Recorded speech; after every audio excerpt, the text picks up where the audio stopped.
Hey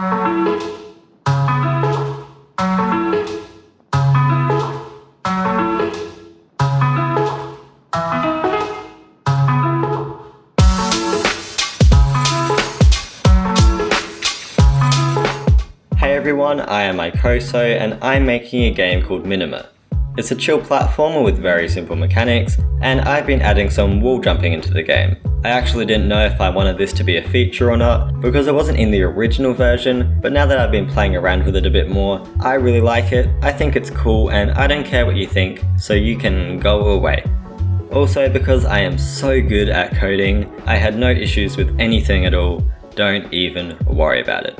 I've also made these portals which go on the walls, which honestly aren't very exciting, but I mean they exist, so that's cool. I think it was pretty intuitive that the player would regain their double jump or their mid-air jump once going through a portal, so I made that happen, and I'm sure they'll be more useful when I focus on level design in the nowhere near future. Again, I am such a good programmer and nothing went wrong with anything at all ever, just nothing. Another new thing that I added into the game are these alternating on and off blocks, which I'm hoping will add a bit of challenge into the later levels, but for the moment they're acting as a cool feature and I think they look pretty nice, so yeah, I'm happy with them. Again, all of these elements are just being experimented with at the moment and a lot of it is due to change. For example, in the last devlog video, which you should totally watch right now, I shared the dash circle feature. I got a lot of comments saying that I should change the appearance of it, which you might think is a bad thing, but I could not be more thankful that I got this feedback. Now I've changed the look of it to this and I'm thinking it's looking a lot better. And I mean, what fun is a game if you're not able to die over and over until you get crushed by your own rage and frustration? That's why there are spikes, saw blades, and shooter guy things. This gives the player something to dodge and avoid while platforming through the stage, and this can make you pretty angry. But you know what won't make you angry? Gelli World. So hello, I'm the creator of Gelli World, and it's a farming adventure platformer where you raise a ton of different slimes to help save the world. The game is coming to Kickstarter soon, and to gear up for that, I have launched a pre-launch page for the game. Basically how it works is if you're interested in the project, you click a follow button and it'll tell you when the Kickstarter goes live. If you want to learn more about my game, you can check out my YouTube channel, and I hope to see you on the Kickstarter, and I also hope to see you on the channel. Thank you so much for having me in the video. Fairlii is such an awesome game developer with much better audio quality than myself, so make sure to go subscribe to his YouTube channel, and I mean, while you're at it, you can also subscribe to mine, if you want, please. But yeah, I've made these new things just to add a bit more difficulty into the game, and you can probably tell that most of it was just Ctrl-C, Ctrl-V'd directly from Mario. Mamma mia. The saw blade is probably my favourite addition. It's like a pointy star with 12 points, and it has a lot of points, and it's pointy. The jumping saw blades aren't much different, they just jump up and then they fall down because that's how gravity works. Now that's basically all of the new stuff in the game, but if you have any suggestions, I'd really love to hear them, just leave them in the comments below. I've been doing a lot of thinking about what makes a good game. More specifically, what makes a good platformer game. There are so many types of platformers out there. Games like Mario, which are linear, Celeste, which is more based on skill and exploration, Hollow Knight, which is like a Megalovania, which is like a Metroidvania, and so many more.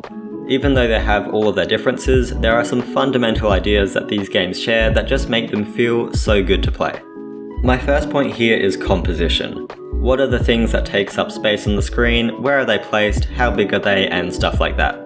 For example, most platformer characters only take up a very small amount of space on the screen. You can still see them and control them with enough influence, but they're not in the way of other things. If I remove everything but the player character in these games, you can see just how small they actually are. And so I've done the same in Minima. The little square character takes up less than 1% of the screen. On the other hand, if I make the camera too close, well then it's really hard to see the other things in the level. You don't really know where you're going, and even though I've made this extreme for emphasis, I think I've made my point. Next up is player response. Basically, whenever you do something like move, jump, wall jump, die, I don't know, eat a cookie, you should be told that you've done that thing. This can be done in two main ways, audio and visual. Audio is pretty easy to understand because sound effects can go a long way in making a game feel better to play. but to be honest, I haven't really made any yet for Minima, so I can't talk too much about it at the moment. Visual feedback though is something I've been working on a lot.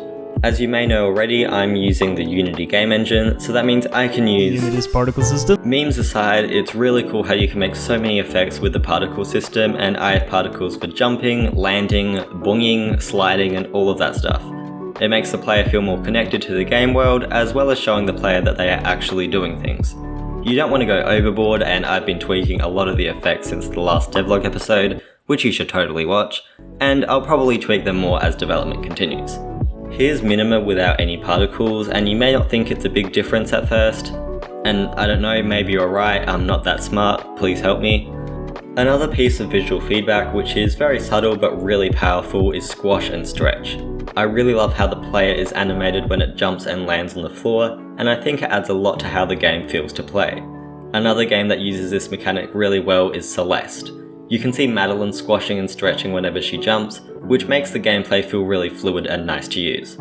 Another great element of visual response that Celeste uses is the ripple effect whenever the player dashes. I'm not planning on adding anything like that into Minima, but I just thought I'd point it out. Now there are many more aspects to this player response game feel element, and if you're curious and want to learn more about it, I highly recommend this great video over on GMTK. Trust me, you'll get a lot more out of it because Mark Brown is actually someone qualified to talk about this stuff rather than a 16-year-old on his laptop. The last thing I want to bring up on this topic is level design. Obviously in the future, I want to dedicate an entire video to this area, but I think the most important part about designing a level is making it clear for the player. They should know how to get from one place to another, even if there are obstacles in their way. For example, avoid leaps of faith where you don't know where you're going. Make sure gameplay elements are intuitive, unless for a gimmick of course, and don't put so much stuff on screen that you start imploding. These are all things that I want to apply to Minima in some way or another, and hopefully across development you'll see that I'm doing that. I mean, I hope so.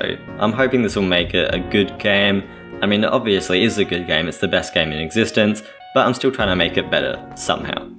If you want to keep up with development, make sure to subscribe and join the Discord server, and a massive thank you to my awesome Patreon supporters, especially DerpyDino35, Icarus Dev, Luat Games, and SpaceBuy. You guys are awesome, and I will hopefully see you in the next video. If I can find my pet fish, it ran away a couple of days ago and I'm scared for its health.